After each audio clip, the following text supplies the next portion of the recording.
La temática de este post es diferente. Aquí no solamente degustaremos vinos, que es lo principal de Trésor du Monde, presentarles productos de diversos lugares, también lo hacemos en conjunto con Magno Vino, que la web cambiará para entregarles el máximo de conocimiento sobre vinos y licores. Hoy me encuentro en el corazón de la Côte de Castillon, en el Château Sainte-Catherine, donde les presentaremos este dominio vitivinícola, hablaremos de la historia de Bordeaux, la mezcla de la cepa, en fin, comencemos esta nueva aventura.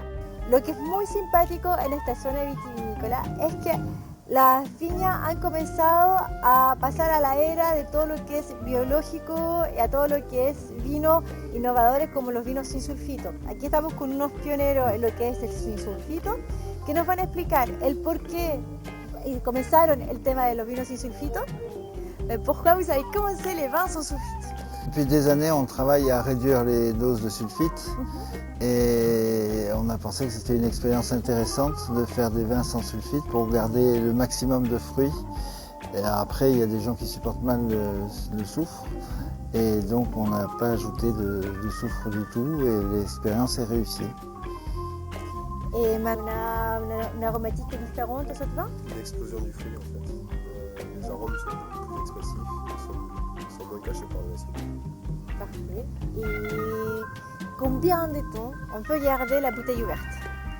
Ah, je pense que de toute façon, vous savez, une bouteille de vin, c'est pour être vidée très vite.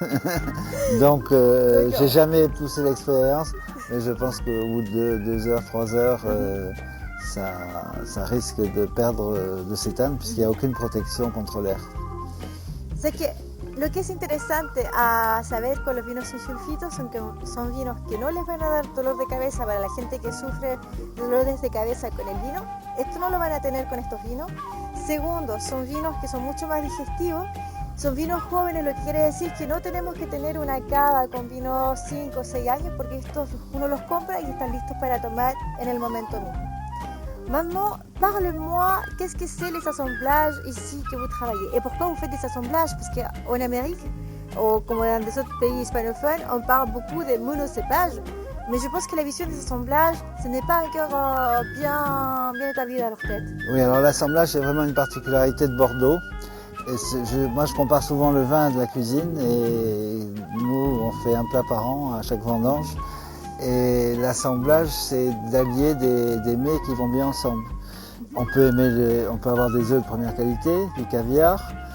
Les deux sont bons séparément, mais si vous assemblez les deux, c'est très bon. La même chose pour des pommes de terre avec des cèpes. Les pommes de terre sont très bonnes, les cèpes sont très bons. Mais si vous assemblez les pommes de terre et les cèpes, vous avez quelque chose de plus. Donc c'est ça l'assemblage. Et notre rôle, c'est de bien doser chaque élément pour avoir le meilleur mariage possible. En somme, c'est un mariage, et un mariage réussi. Parfait. Ça fait combien de temps que Bordeaux vinifie? Quand les gens ils commençaient à vinifier à Bordeaux? Depuis l'époque gallo-romaine, il y a 2000 ans. Ça fait pas beaucoup de temps, voilà. Voilà. Comment ça se fait qu'ils sont arrivés à avoir des cahiers des charges aussi stricts petit à petit? Qu'est-ce qui a amené à... Voilà, il y a des cépages qui sont obligatoires, qu'il y a une façon de travailler dans chaque terroir. Vous pensez que c'est dû à quoi tout ça? Ah non, je pense que c'est une évolution, une adaptation justement au climat. Et le climat a changé au cours des siècles et chaque fois il y a une adaptation. Les règles c'est relativement récent, hein. C'est récent depuis 1930 et les appellations d'origine contrôlée. Mais il y a toujours eu des usages à Bordeaux. C'était pas obligatoire, mais il y avait des usages de cépages qui se perduraient au fil des années, uniquement basés sur l'observation. Et maintenant qu'on parle des Bordeaux, parce qu'ils sont connus un peu partout dans le monde, vous pensez que c'est dû à la façon de vinifier qu'eux ils sont tellement propres à eux, ou c'est dû à ces cépages internationaux qui sont utilisés de plus en plus partout dans le monde et que les gens ils essayent de les travailler et que c'est ça qui fait qu'ils soient un terroir connu ou des autres informations? Enfin, pourquoi vous pensez que c'est à Bordeaux, enfin, en tout cas la région la plus connue au monde? Voilà.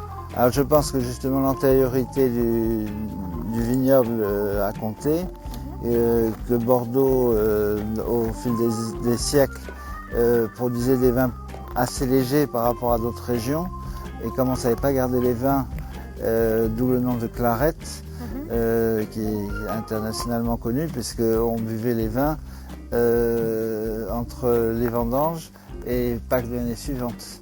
Ils faisaient déjà du sans soufre avant nous. Ça existait déjà. Mais ils ne savaient pas le conserver. Et donc je pense que c'est ça qui a fait la réputation de Bordeaux, qui est ancrée vraiment depuis les traditions, depuis des siècles. Et on a la chance d'avoir des terroirs très différents. On parlait tout à l'heure des cépages. Ici, sur la rive droite, on a un cépage qui convient très très bien, qui est le Cabernet Franc, qui ne va pas convenir dans le Médoc. Beaucoup moins, quoi. On a de beaux Cabernet Franc dans le Médoc, c'est plutôt Cabernet Sauvignon. Et puis le Merlot, bien sûr, partout.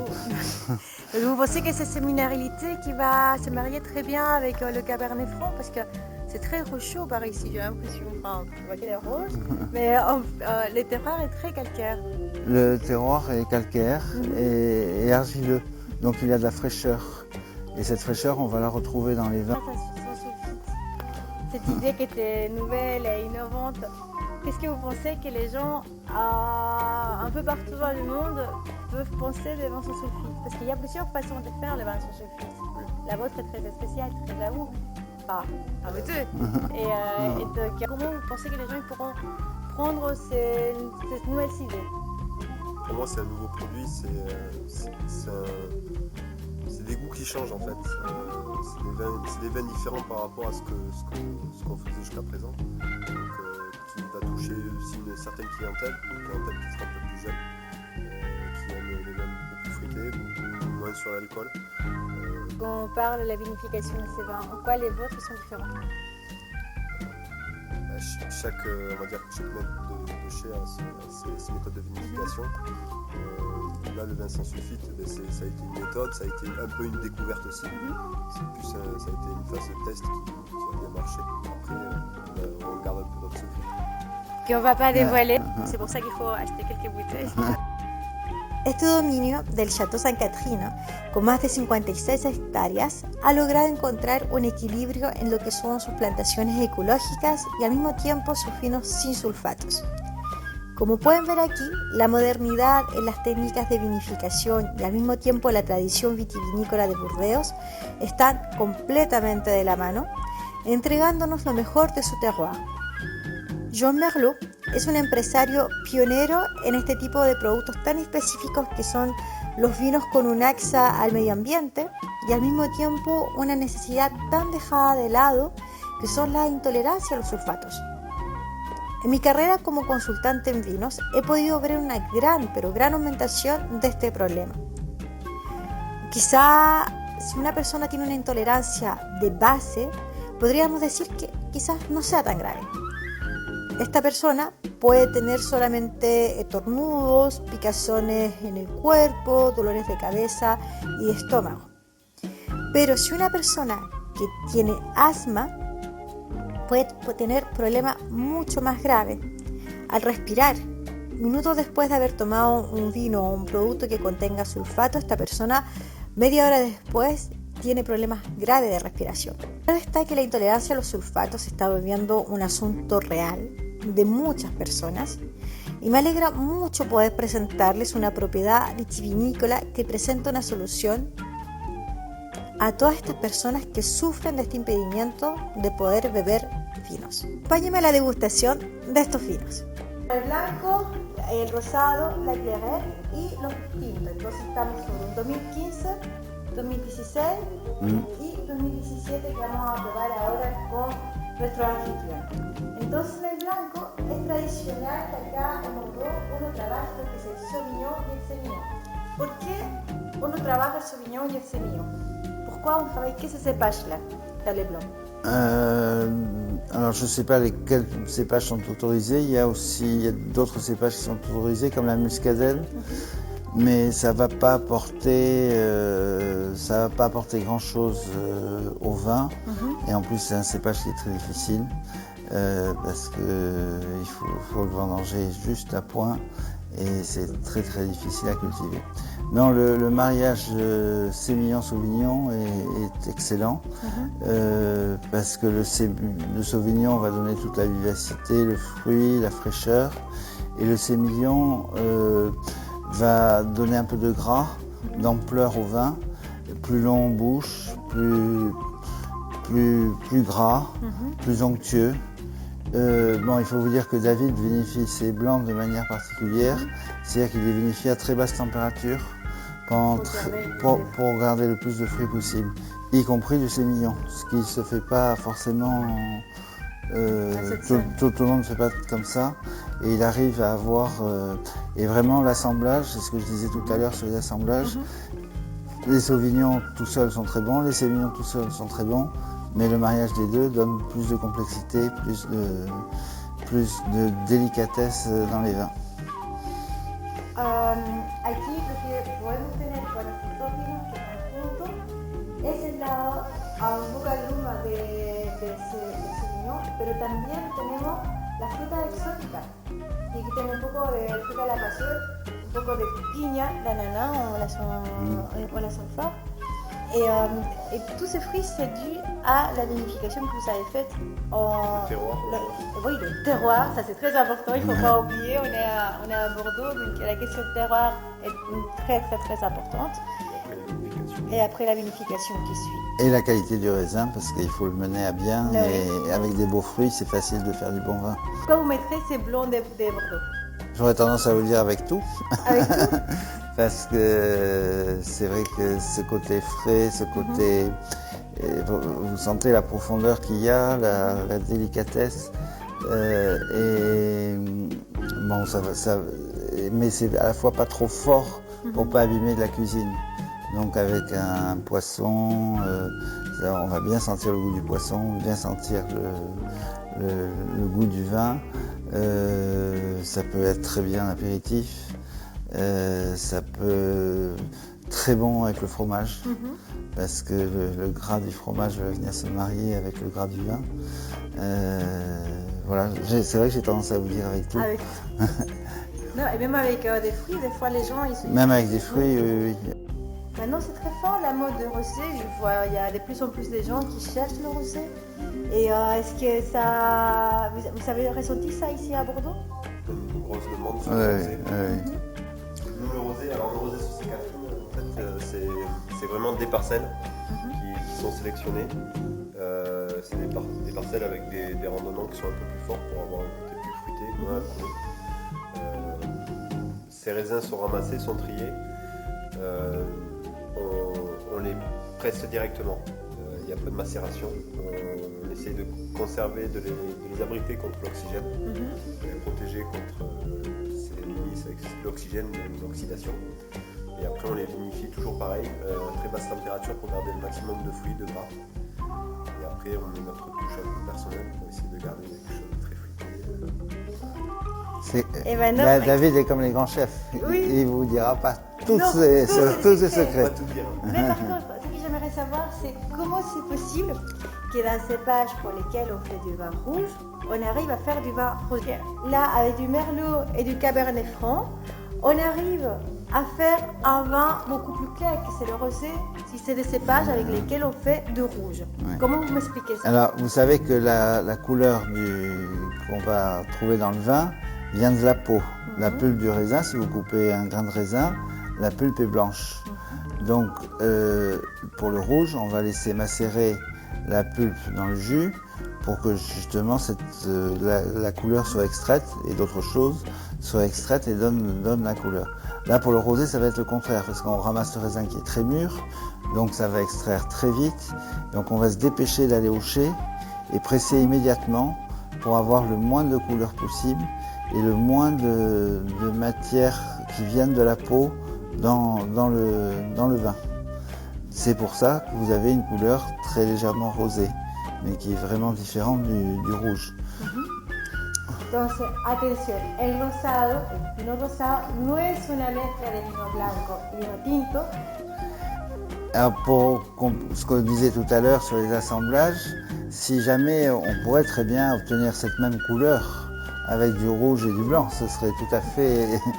mais on va s'apercevoir que le fruit qu'on a du rosé se marie pas bien avec le fruit du blanc, et on va le voir à la dégustation de manière très nette et immédiate. Il y aura un goût bizarre. Il y aura un goût bizarre, un peu chaotique. Mais oui, je trouve. Oui. Vous pouvez me parler un peu du claret, parce que je pense que c'est pas très connu. Non. D'où il vient l'origine du claret? L'origine. L'origine du claret, elle vient de claret en anglais. Oui. C'est-à-dire qu'à l'époque, on ne savait pas conserver les vins. Donc on buvait les vins entre les vendanges et la saison de Pâques à peu près.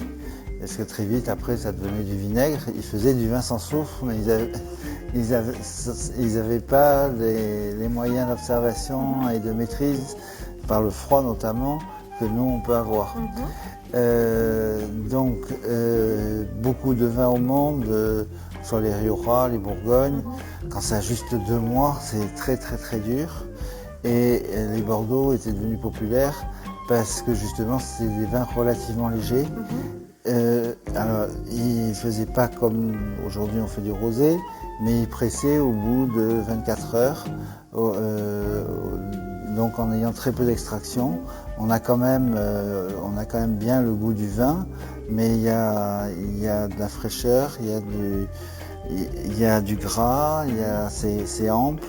C'est vraiment un autre produit que le vin rosé.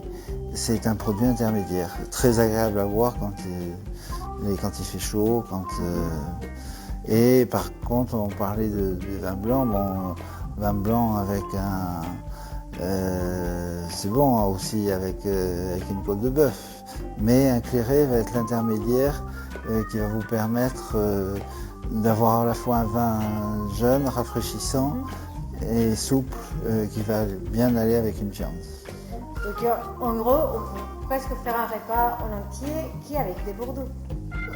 On peut faire un repas qu'avec des Bordeaux, ça bien sûr, mais même il y a beaucoup, dans les ventes de claret, il y a beaucoup de ventes au restaurant, parce que le restaurant, les gens ne veulent pas prendre, s'ils sont 2, ils ne veulent pas prendre de bouteilles, donc ils prennent une bouteille de claret qui va à la fois leur servir pour le début du repas, les entrées, et qui va à la fois leur servir de vin de repas. C'est la couleur, elle colore la carte bien rouille. Et c'est très transparent, c'est dû à quoi? C'est transparent. C'est le claret en fait. Au vin de garde. Donc du coup, on est 2017, 2016 et 2015. On va goûter 2015.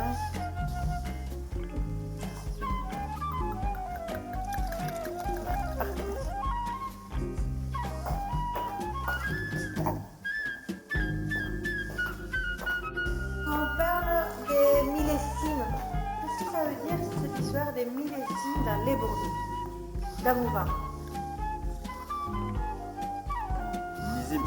Mais chaque année est différente. Chaque année, il y a des conditions climatiques, la plante ne va pas donner le même fruit. Comment vous voyez le millésime? Est-ce que vous le voyez comme aujourd'hui je mets, je fais des métaphores, aujourd'hui je mets une jupe, demain je mets un pantalon, et je travaille tout ça différemment, ou il y a des années qui vont être beaucoup plus qualitatives que les autres? Oui, alors oui, il y a des caractéristiques qui sont différentes suivant si on a eu un été chaud, si on a eu beaucoup de pluie, donc on peut avoir des vins de qualité différente. Après, donc, va intervenir l'assemblage. Et dans l'assemblage, là, on vous fait goûter le premier vin, parce que quand même, on n'allait pas vous faire goûter on ne va pas mettre tout le vin sous l'étiquette Sainte-Catherine. Alors dans une très bonne année, on va mettre 90% de la récolte sous l'étiquette Sainte-Catherine. Et dans une mauvaise année, on va peut-être mettre que 20% l'étiquette Sainte-Catherine. Le reste, soit ça part sous d'autres étiquettes, soit on les vend en vrac à des négociants. Donc, ce qui fait que même dans les petits millésimes, comme dans l'assemblage, comme on va retenir plus ou moins de qualité de grands vins, la qualité est toujours à un niveau 2. Ok, donc ça c'est vraiment le plus important C'est à bien garder important. pour la maison, pour Voilà, l'image. voilà. Voilà le millésime, c'est une question qualitative Ouais. a priori.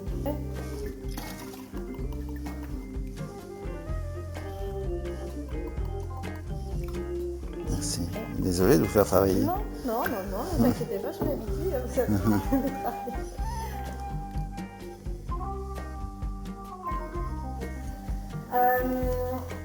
Là, vraiment, on voit une différence entre l'année 2015 et 2016.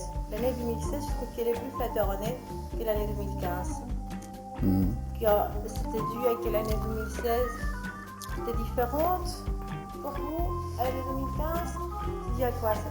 Notamment ici, au niveau année, je trouve qu'elle est plus flatteur, mais pour un année à l'autre, c'est... Tout facteur, en fait, on s'est amélioré aussi parce que entre la reprise et la troisième vinification, donc petit à petit, on apprend à connaître le terroir, on apprend à connaître les vignes. Donc c'est ça, hein, c'est d'augmenter en qualité un peu tous les ans. Après, il y avait des conditions climatiques qui étaient optimales. Une reprise par votre part au niveau vinification qui font que... Vinification et culture de la vigne. Culture de la vigne, mais oui. Je dirais même culture de la vigne, excusez-moi David, mais plus important. Celui-là était derrière aussi. Alors, on va sur la dernière bouteille. On va voir comment vous avez vinifié pour l'année 2017. C'est une amélioration. Merci beaucoup. En 2017, c'était une année difficile à cause de la météo.